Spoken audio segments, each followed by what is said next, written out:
Assalamualaikum Sobat Football United, ringan amatiran ala gua. Here we go again ya. Kita mulai lagi. Kenapa gua katakan seperti itu? Jadi ada informasi ya, ini terkait dengan situasi skuad Manchester United dan juga Ruben Amorim. Di mana? Oke, langsung aja nih. Sumber dari Chris Wheeler Daily Mail, gue ambil sumbernya dari MUFC MPB. Beberapa pemain dari Manchester United mendiskusikan ya di antara mereka apakah mengganti atau sebuah pergantian rencana gaya permainan, strategi dan lain-lain ini lebih baik terkait dengan gaya permainan yang terbaik ya untuk kedepannya. Ada kekhawatiran yang terus berkembang di beberapa pemain ya. Kalau mereka ini ya seperti kayak mengajukan beberapa masalah yang mereka miliki, yang mereka alami di bawah Ruben Amorim yang tidak akan berkembang kecuali Ruben Amorim mempertimbangkan ya setidaknya ya mengganti sedikit sistemnya.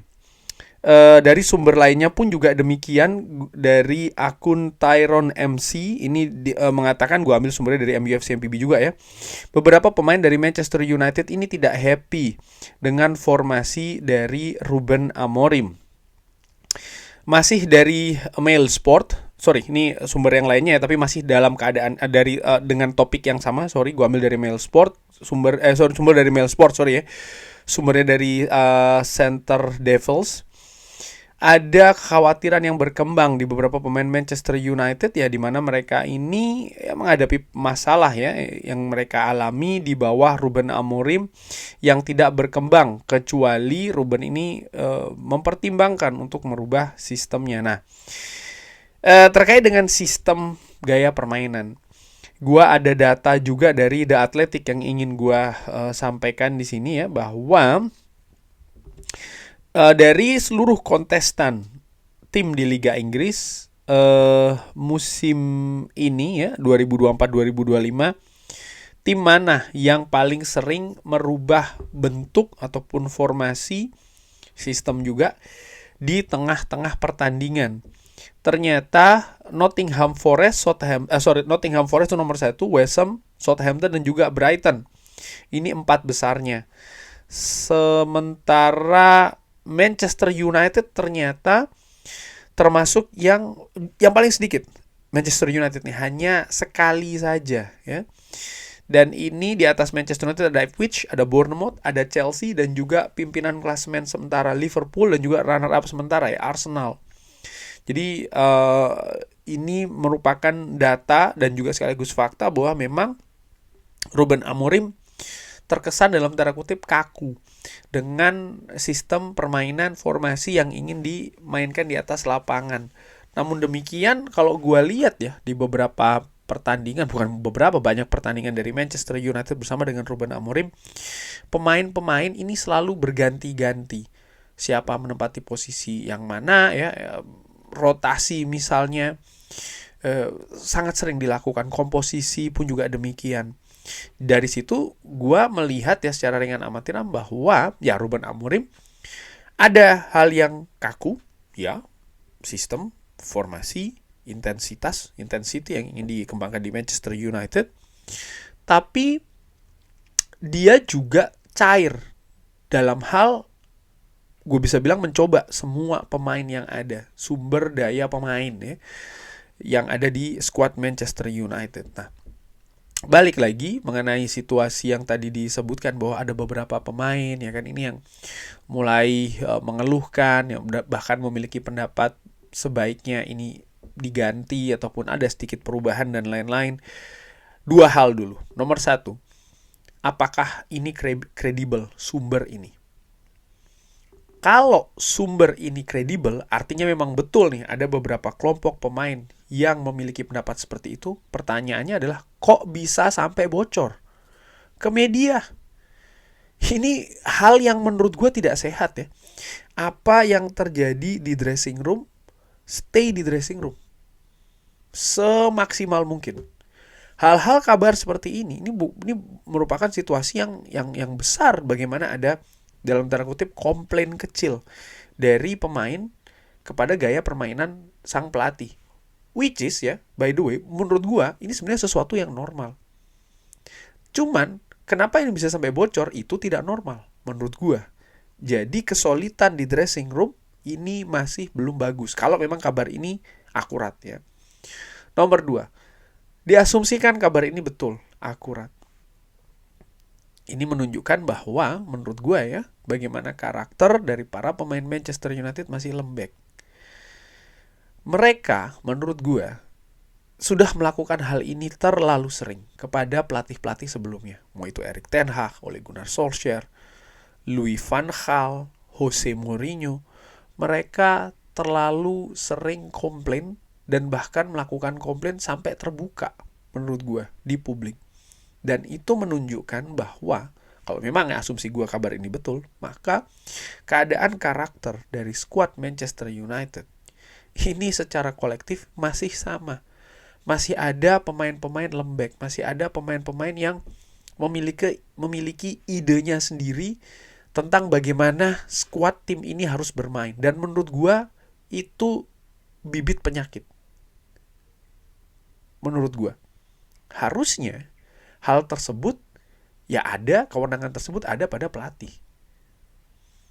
Dan kalau berbicara spesifik tentang keadaan saat ini, Ruben Amorim masuk di bulan November dengan skuad yang mungkin tidak dipersiapkan ya, ataupun tidak sesuai, bisa katakan seperti itu, dengan sistem yang ingin dia bangun.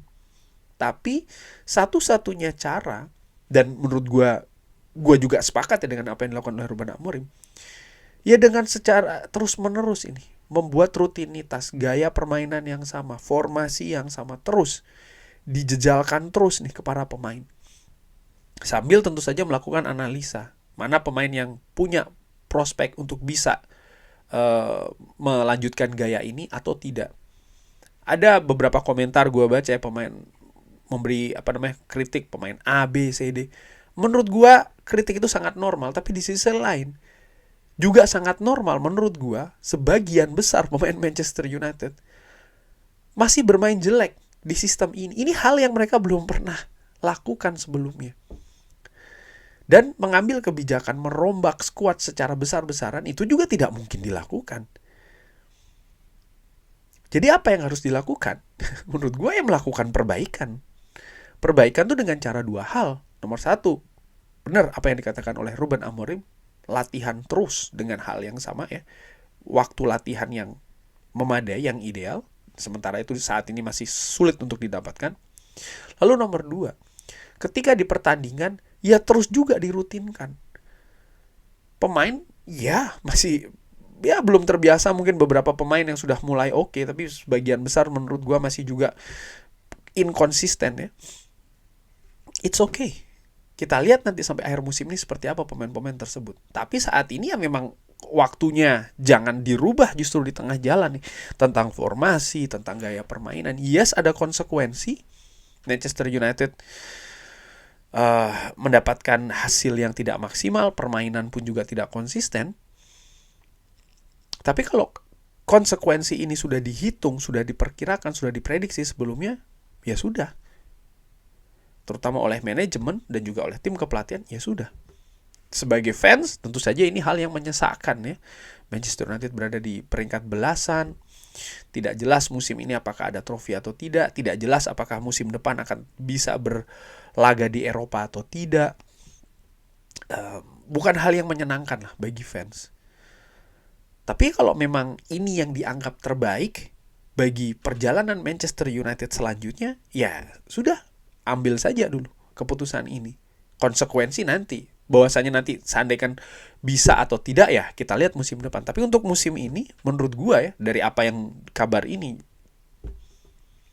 ya jangan justru saat ini harus melakukan perbedaan. Karena gua lihat ya, dengan sistem Erik ten Hag misalnya, Ole Gunnar terlalu banyak mengakomodir pemain. Ada semacam kayak kompromi-kompromi yang dilakukan dalam tanda kutip terkait dengan sistem permainan. Dan saat ini menurut gue waktunya mengambil jalan yang berbeda. Ada konsekuensi ya, pahit konsekuensi tersebut. Faktanya demikian. Tapi mudah-mudahan nih, gue nggak bisa juga bilang oke, situasi ini akan membuat bahwa Manchester United musim depan jauh lebih baik, bisa mendapatkan peringkat yang jauh lebih tinggi, bahkan persaingan gue nggak tahu, kita belum sama-sama belum tahu. Tapi yang jelas yang ingin gue lihat dari Manchester United adalah mengambil jalan yang berbeda dulu, jalan yang tidak diambil musim-musim sebelumnya, dimana jalan musim lalu atau musim-musim sebelumnya ada kompromi, lalu juga bermain pragmatis akhirnya terlalu sering hanya untuk meraih kemenangan. By the way, kemenangan itu juga penting sih ya. Hasil bagaimanapun juga klub ini atau tim ini merupakan tim dalam tanda kutip yang juga mementingkan hasil. Tapi mungkin ya musim ini bisa dikatakan musim yang dikorbankan lah, dengan harapan jauh lebih bagus. Mudah-mudahan seperti itu. Tapi bagaimana Sobat Football United ya? Kabar ini pemain lagi-lagi.